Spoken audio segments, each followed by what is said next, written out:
Dans Chazon Ovadia, au niveau de Hachayatsa, il nous a dit déjà hier le Rav, si un homme, lui, il a les petits besoins, il ne faut pas qu'il se retient, parce que chez Bal Teshaketsu, on n'a pas le droit de se retenir, ni les petits besoins, ni les gros besoins. En général, moi je vous dis la halakha, un homme, il peut faire où il est les petits besoins, pas une femme. Il se retourne, il fait. Pourquoi? C'est sakana. Sakana, c'est un danger. Aujourd'hui, il y a moins, comme ça il dit un Tosafot, comme ça le Chazon, j'ai dit déjà cela, il emmène qu'il y a moins de danger quand un homme il se retient pour les petits besoins. Aval afilu achi, même cela, un homme, lui, qu'est-ce qu'il doit faire? Il est obligé de se comporter comme il nous a dit le Rav. Bitsniout. Bitsniout, ça veut dire qu'il doit être pudique. Être dans un coin, et plus un homme qu'une femme. Même qu'elle aussi, elle va transgresser Bate Shaketsu. Alors la femme, elle doit être encore plus tsnoua que l'homme. Alors, un homme, quand même, il faut que tu te mets dans un endroit, si tu n'as pas le choix, s'il y a les toilettes, va dans des toilettes. Alors, si un homme il se trouve dans un endroit qu'il n'y a pas de toilettes, qu'est-ce qu'il va faire? Il se met dans un coin, il peut faire les petits besoins. Alors, comment il fait Netilat? Si tu n'as pas touché l'endroit, tu n'as pas besoin de faire des Netilat Yadayim. 1, 2, et même si tu as toussé, tu peux t'essuyer. Avec ton pantalon, tu t'essuies comme ça, avec une serviette, et il n'y a aucun problème. Tu fais la shayatsa, il n'y a aucun problème. Pas besoin de faire un Netilat Yadayim. Aval, maintenant il faut être sanoua, il faut être pudique, il faut faire attention de pas. Des gens, des fois, ils prennent une halakha, et avec cette halakha là, maintenant, ils la transforment. Ah, tu vois, il faut faire attention, on peut faire les besoins, il se tourne derrière, et puis il fait ses petits besoins comme ça, et les gens, ils le voient, et les voitures qui passent comme ça, ils disent, ouais, tu vois, ces religieux là, il faut faire attention à Chilul Hashem. On a aussi une mitzvah, lo tehallu et shemi, de ne pas faire Chilul Hashem. Les gens, ils ne comprennent pas. Alors, qu'est-ce que tu vas dire? Bon, qu'ils ne comprennent pas, c'est leur problème à eux. Non, c'est pas vrai. Tu n'as pas le droit de faire Chilul Hashem. Le moins que tu peux.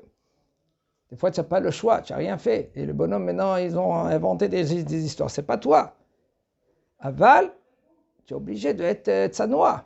Atzna lechet im Hashem Elohecha. Il faut, même quand tu marches, même quand tu parles, même comment tu te comportes, il faut être sanoa dans ton comportement. Quand tu parles, pas tout le monde t'entend. Ah, il est là, il est arrivé celui-là. Il faut être sanoa. Comment tu parles, il faut être honnête. Comme ça l'a dit la Torah, al-hen. Si tu dis hen, ça veut dire oui. Excusez-moi, c'est oui. Oui, tu dis oui. Comme la Gemara raconte. Il y avait un rave que lui, qu'il était dans l'Amida. Il y a un goy qui est venu. Et il a dit au rave, écoute, je veux acheter la laine que tu as vendue, que tu veux vendre. Alors je vais te donner par exemple 100 zouz.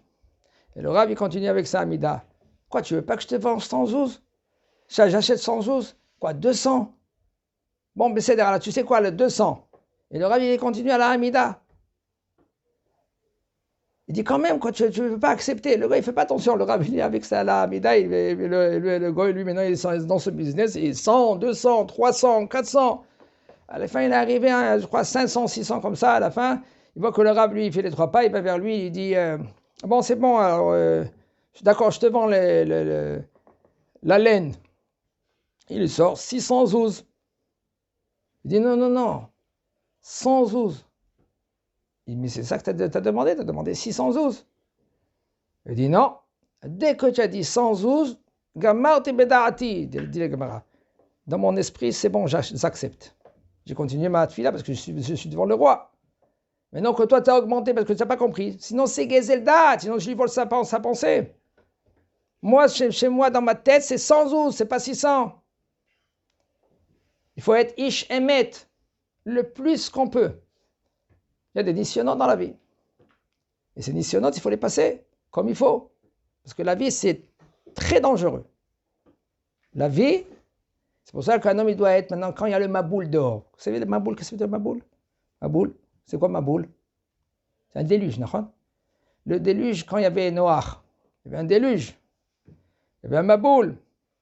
Tout le monde, ils sont partis dans le déluge. Qui c'est qui a été sauvé? Non. Noach avec ses enfants et sa femme, ses belles-filles. Tous ceux-là ils étaient dehors, ils ont été pris par le déluge. Le monde, c'est un déluge. De penser des déroutes, de n'importe quoi, avec des prétextes. Quand je dis des prétextes, c'est des prétextes de n'importe quoi des fois. Mais on doit vivre, hein. Il faut gagner son pain. Oui, mais quand tu gagnes ton pain, tu voles ton prochain. Tu mens à droite, tu mens à gauche. C'est le business. Regardez, il utilise le mot business pour mentir. Barminan. Ça, c'est un Isayon. Et quand j'ai dans l'arche de Noé, où? À la Yeshiva, c'est dans l'arche de Noé, dans la Teva. C'est bercé. Mais là, tu es protégé à 99%. Je ne dis pas 100%, parce que même à la Yeshiva, il y a des Nisyonotes. Le CRA, lui, prend l'apparence avec une cravate. C'est un beau bonhomme. Bien. Il vient avec des fois Kina, la jalousie avec ton prochain. Tu as vu comment lui, il a réussi? Ou le Tacharut, Sina. C'est un peu plus dans les... Il faut être pudique, il nous dit le Rav. Ulam im yodea be'atzmo, s'il sait, she'eno yachol l'arzik atzmo ad sha'a vechomesh, s'il ne peut pas se tenir pendant 1h72, à Kavana 72 minutes, c'est-à-dire 1h, et 12 minutes, nachon yoter, c'est juste, she'afsik, ve'yetzel in kadav miyad. Il arrête, il ne peut pas continuer à étudier, il peut finir Birkat Makamazon, va aux toilettes tout de suite. Et la imken igerem, seulement regardez jusqu'où ça va. Seulement si maintenant il y aura un bitul Torah. Il est avec des élèves ou il étudie avec sa chavruta et il sait que si maintenant il va y aller aux toilettes, sa chavruta, il va commencer à compter les étoiles. Ou ses élèves, ils vont commencer à sortir les portables. Alors, qu'est-ce qu'il fait le Rav? Il se tient. Il ne faut pas que maintenant il y ait un bitul Torah. Mais il y a une limite. Il y a une limite. או שהוא מלמד תלמוד תורה, וחושב שמא יתבטלו מלימודם. C'est pour cela, un homme, lui, חכם עיניו בראשו, et de calculer, בעזרת השם, c'est pas. חזק וברוך.